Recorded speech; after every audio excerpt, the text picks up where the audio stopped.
Halo, Assalamualaikum warahmatullahi wabarakatuh. Salam sejahtera untuk semua.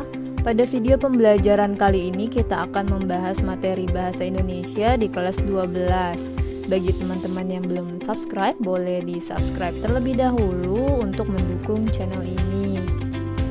Sebelum memulai, kita berdoa terlebih dahulu.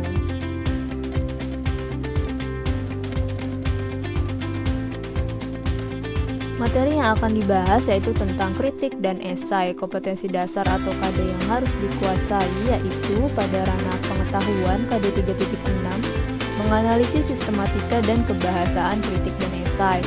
Ranah keterampilannya 4.6, mengkonstruksi sebuah kritik atau esai dengan memperhatikan sistematika dan kebahasaan.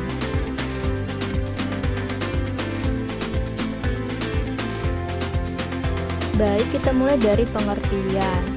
Kritik adalah satu cara untuk mempelajari dan menilai baik dan buruknya sebuah karya secara objektif. Karya yang dikritik biasanya berupa karya seni, seperti sastra, musik, lukis, buku, maupun film. Sedangkan esai adalah karangan prosa yang membahas sesuatu masalah secara sepintas lalu dan dari sudut pandang pribadi penulisnya atau secara subjektif. Fokus dari esai mengarah pada cara pandang seseorang terhadap suatu objek atau peristiwa.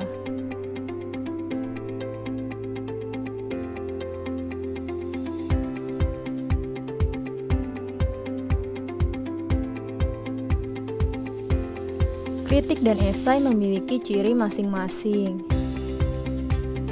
Ciri-ciri kritik yaitu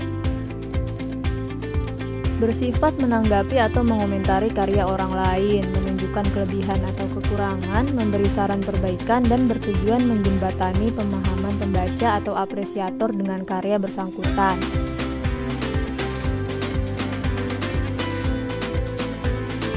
Sedangkan esai membahas suatu masalah secara sepintas sesuai pandangan atau pribadi pengarangnya.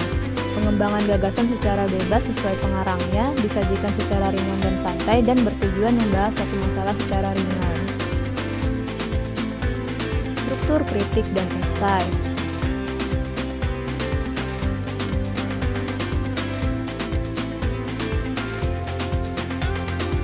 Struktur kritik ada 3 bagian, yaitu yang pertama evaluasi, berisi pernyataan umum mengenai sesuatu yang akan disampaikan berupa penilaian secara umum dari objek atau karya yang dikritik. Yang kedua deskripsi teks, merupakan bagian isi teks tanggapan kritik, memuat informasi tentang data-data dan pendapat-pendapat yang mendukung atau melemahkan pernyataan. Yang terakhir, penegasan ulang. Bagian terakhir teks berisi penegasan kembali mengenai karya yang dibahas. Struktur esai juga memiliki 3 bagian. Yang pertama, pendahuluan. Bagian ini biasanya akan mengungkapkan secara sekilas topik atau tema yang akan diangkat pada keseluruhan esai. Kedua, bagian isi, merupakan bagian inti dari struktur pembangun esai. Pada bagian ini, topik atau tema yang telah dipilih sebelumnya akan dibahas dan dijelaskan lebih rinci. Bagian terakhir, penutup atau kesimpulan.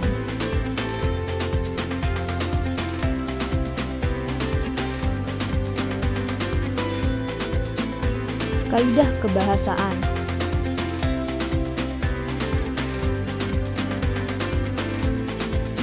Kaidah kebahasaan kritik. Apa saja kaidah kebahasaan dalam kritik?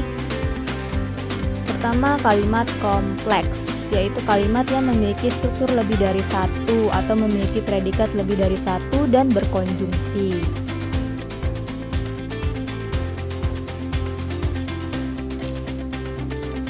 Kemudian konjungsi atau kata penghubung.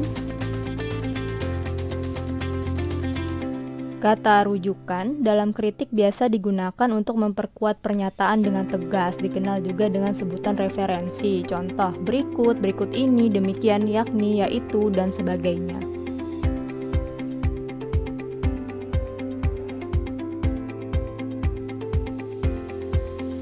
Pilihan kata atau diksi sesuai dalam penggunaan sekaligus pembuatan teks tanggapan kritis.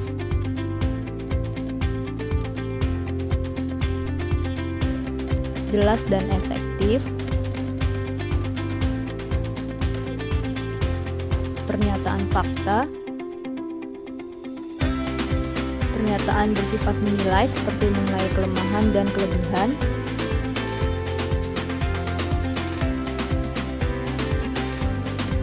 Istilah teknis, istilah yang berhubungan dengan karya yang dikritik.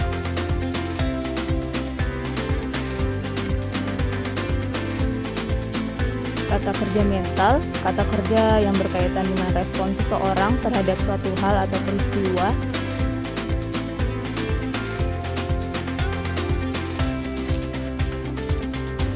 Dan terakhir, gaya bahasa.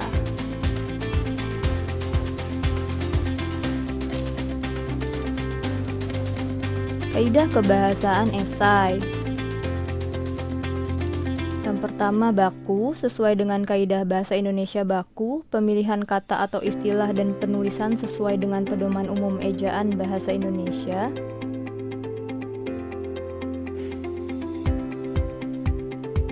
Logis. Ide atau pesan yang disampaikan dapat diterima akal.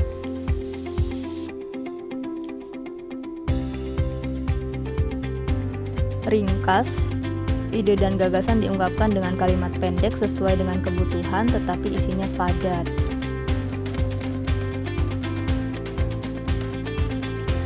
Runtun. Sesuai dengan urutan dan tingkatan.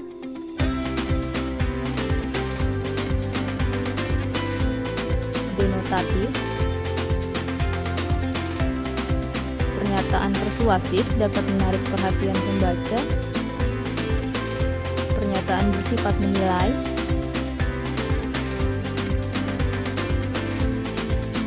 Istilah teknis. Kata kerja mental. Dan terakhir, gaya bahasa.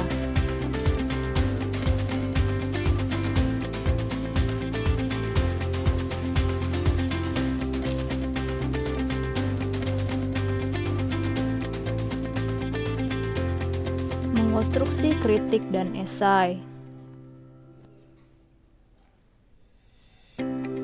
Berikut ini langkah-langkah untuk menyusun kritik dan esai. Untuk kritik, pertama amati karya yang ingin dikritik. Yang kedua, mengumpulkan data. Ketiga, memiliki pengetahuan mengenai karya tersebut. Keempat, mengungkapkan keunggulan dan kelemahan dari karya. Dan kelima, mengumpulkan teori yang relevan. Untuk esai, pertama memilih sudut pandang, yang kedua mengumpulkan data, ketiga mengumpulkan hal yang menarik dari objek atau karya.